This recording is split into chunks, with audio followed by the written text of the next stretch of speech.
When you're finished growing your crystals, you'll probably want to protect them in some sort of way to prevent them from either being exposed to water or from actually drying up and becoming a powdery material. There are several ways you can attempt to do this, and I'm not necessarily the best at succeeding in this regard, but a common way people try to do this is by just covering their crystals with a clear nail polish.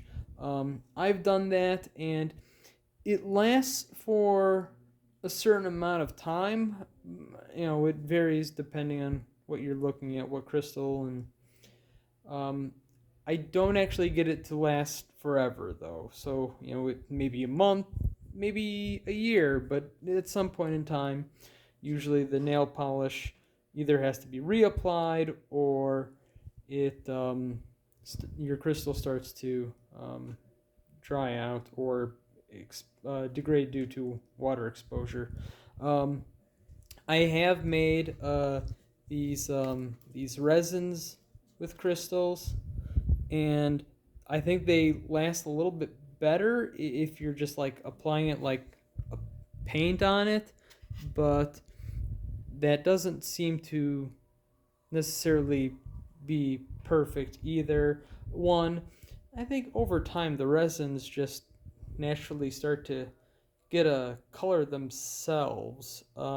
Two, uh, even these, if you're just doing like a really thin coat, cracks may form and your crystal may dry out eventually as well.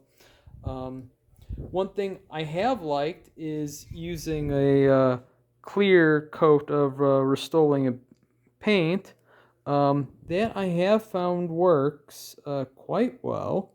Um, what the problem with using this is the Rust-Oleum paint, in the air in the aerosol there, it comes out really cold, so it does have the potential to not shatter your crystal, but just have little cracks inside it when before applying the paint you may not have seen the little cracks because they weren't there because of the cold.